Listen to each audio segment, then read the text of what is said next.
అందరికీ వందనాలండి. ఎలా ఉన్నారు? బాగున్నారా? ఈ దినాన్న దేవుని యొక్క వాక్య ప్రకారం మనం చూసుకున్నట్లయితే సైన్యములకు అధిపతిగా యెహోవా పరిశుద్ధుడు పరిశుద్ధుడు పరిశుద్ధుడు కనుక దేవుడు పరిశుద్ధుడు కనుక మనందరిని కూడా పరిశుద్ధంగా జీవించమని చెప్పేసి దేవుడు తన పరిశుద్ధ లేకుండా చదివిస్తున్నాడు కనుక మనందరం కూడా పరిశుద్ధంగా జీవించాలి అంటే ఏ పాపము చేయకుండా పవిత్రులుగా ఉండేటట్లు చూసుకోవాలన్నమాట అండి. హృదయాన్ని శుద్ధి చేసుకోవాలి. చక్కగా మన హృదయంలో ఉన్న చెడుతనాన్ని కడిగి వేసుకోమని చెప్పేసి దేవుడు తన పరిశుద్ధ లేకుండా చదివిస్తున్నాడు అనమాట అండి. నిబ్బరమైన బుద్ధి కలిగి జీవించమని చెప్పేసి దేవుడు తన పరిశుద్ధ లేకుండా చదివిస్తున్నాడు అనమాట అండి. నీతిని అనుసరించి జీవించమని చెప్పేసి దేవుడు తన పరిశుద్ధ లేఖనం ద్వారా చదివిస్తున్నాడు అనమాట అండి. మనందరం కూడా దేవుని మాట విని దేవుడి మాట ప్రకారం మనం నడుచుకున్నట్లయితే మనందరం కూడా పరిశుద్ధంగా జీవించినట్లయితే మెండైన దీవెనలు, మెండైన ఆశీర్వాదాలు, మెండైన దేవుని కృప మనకే తోడుగా ఉంటాయండి. చక్కగా మనందరిని కూడా దీవిస్తూ ఉంటాడు దేవుడు, ఆశీర్వదిస్తూ ఉంటాడు, అభివృద్ధి చేస్తూ ఉంటాడు. ఏ కష్టంలో నష్టంలోనైనా వ్యాధులనైనా బాధలోనైనా ఇబ్బందులనైనా ఇరుకులోనైనా వేదనలైనా శోధనలైనా సరే దేవుడు మనకు సహాయము 100% చేస్తాడని చెప్పేసి దేవుడు తన పరిశుద్ధ లేఖనం ద్వారా చదివిస్తూ ఉన్నాడు కనుక 100% మనందరం కూడా దేవుడి పిల్లలం కనుక దేవునికి తగినట్లుగా జీవిద్దాము. మనందరం కూడా పరిశుద్ధులుగా జీవించి దేవుని యొక్క ఆశీర్వాదాన్ని అందుకుని దేవుని యొక్క కృపను పొందుకుని భూమి మీద హాయిగా జీవిద్దామండి. ఏమంటారు? మీ ఆలోచన మీదేనండి. 100% కూడా వృద్ధులు, చిన్నలు, పెద్దలు, యవనస్తులు మనందరం కూడా పరిశుద్ధులుగా జీవించడానికి ప్రయత్నించేద్దాం. అంతకు మించిన మహాభాగ్యం మరొకటే లేదనమాట అండి. ఎంతమంది అయితే పరిశుద్ధులుగా జీవించాలని ఆలోచన కలిగి ఉంటారో, ఎంతమంది దేవుని యొక్క మాట విని ఆయన మాట ప్రకారం నడుచుకుని దేవుని యొక్క ఆశీర్వాదాన్ని పొందుకోవాలని ఆలోచన కలిగి ఉంటారో, ఎంతమంది అయితే దేవుని భయభక్తులుగా జీవించి చక్కగా దేవుని మాట వినాలనే ఆలోచన కలిగి ఉంటారో వారందరూ కూడా దేవుడు దీవిస్తూ ఉంటాడు, ఆశీర్వదిస్తూ ఉంటాడు, అభివృద్ధి చేస్తూ ఉంటాడు అనమాట అండి. పరిశుద్ధత అనేది మోస్ట్ ఇంపార్టెంట్ అనమాట అండి. దేవుడు కోరుకునేది అదే మన దగ్గర నుంచి. కనుక మనందరం కూడా పరిశుద్ధులుగా జీవిద్దాం. దేవుని యొక్క ఆశీర్వాదం మరొకసారి పొందుకుని మంచి ఆరోగ్యం కలిగి భూమి మీద హాయిగా జీవించి ఆయన రాజ్య వారసులుగా జీవించే యోగ్యతను సంపాదించుకుని చక్కగా భూమి మీద మంచి హ్యాపీగా జీవించే యోగ్యతను కలిగి ఉందామా? ఏమంటారు?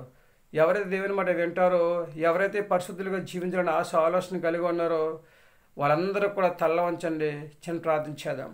మహాపరిశుద్ధుని పరలోకపు తండ్రి, నీ ఘనమైన పదం లెక్కలేని స్తుతిస్తుంటాం. మీరు పరిశుద్ధుడు కనుక మమ్మల్ని కూడా పరిశుద్ధంగా జీవించమని చదివించావు. నీకు వందనాలు.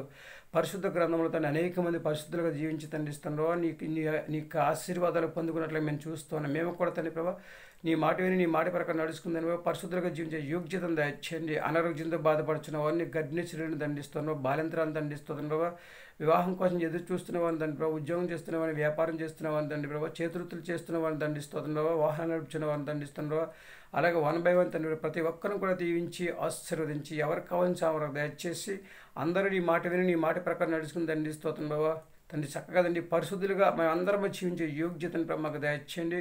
నీకు వందనాలు తండ్రిస్తున్నావు. చక్కగా తండ్రి మంచి ప్రవక్తను కలిగి మంచి ఆలోచన కలిగి తండ్రి మంచి నడవడక కలిగి తండ్రిస్తున్నావా, మంచి జీవితాన్ని ప్రభావ మేము జీవిస్తూ తండ్రి ప్రభావ చక్కగా ఇతరులను గౌరవిస్తూ ఇతరులను ప్రేమిస్తూ తండ్రిస్తున్నావు. ఇతరులు మంచిగా మాట్లాడుతూ తండ్రిస్తున్నావు. చక్కగా ఇతరులతో సమాధానంగా నడుచుకునే యోగ్యత మాకు దయచేసి మేమందరము తండ్రి ప్రభావ ఒకరినొకరు అర్థం చేసుకుని జీవించి తండ్రి ప్రభావ మేమందరం ప్రభావ పరిశుద్ధులుగా జీవించే యోగ్యతను దయచేయండి. మేమందరం ప్రభావ ఒకరికొరకు ఒకరు ప్రార్థన చేసుకునే యోగ్యత దయచేసమని తండ్రి ప్రభావ మరొకసారి మమ్మల్ని అందరినీ కూడా దీవించి ఆశీర్వదించమని మా ప్రార్థనలకు ఇస్తాను. మా ప్రార్థన బలం దయచేయండి. మా కొరకు త్వరగా యేసుక్రీస్తు ప్రశ్న నమ్మని వేడుకుంటున్నాము తండ్రి.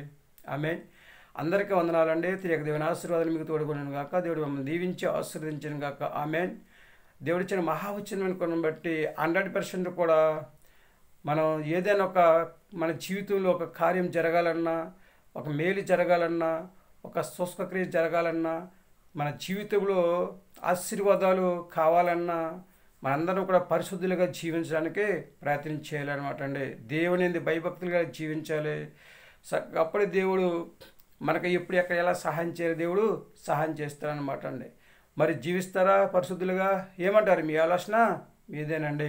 100% కూడా దేవుడు దీవించే దేవుడు, ఆశీర్వదించే దేవుడు, అభివృద్ధి చేసే దేవుడు కనుక దేవుడు మన దగ్గర నుంచి కోరుకునేది పరిశుద్ధత కోరుకుంటున్నాడు కనుక మనందరినీ కూడా దేవుడు పరిశుద్ధులుగా ఉండమని చదివిస్తున్నాడు కనుక మనం పరిశుద్ధులుగా ఉంటే అంతకంటే మహాభాగ్యం మరొకటి ఏమీ ఉండదన్నమాట అండి. 100% కూడా మనం పరిశుద్ధులుగా ఉండి మనకి ఏ సహాయం అయితే కావాలో దేవుని మాట విని ఆయన మాట ప్రకారం నడుచుకుని మనకు ఏ సహాయం అయితే కావాలో ఆ సహాయం దేవుడి దగ్గర నుంచి పొందే యోగ్యత దేవుడు మనందరికీ దయచేయను గాక. ఆమె మనందరము కూడా మన పని మనం చేసుకుంటూ ఎదుటి వారి కొరకు ప్రార్థన చేస్తూ చక్కగా భూమి మీద మంచి ఆరోగ్యం కలిగి ఉండే హాయిగా జీవించే యోగ్యతను సంపాదించుకుందామా? వింటారా దేవుని మాట? చేస్తారా? విశ్వాసంతో ప్రార్థన జీవిస్తారా పరిశుద్ధునిగా? ఏమంటారండి?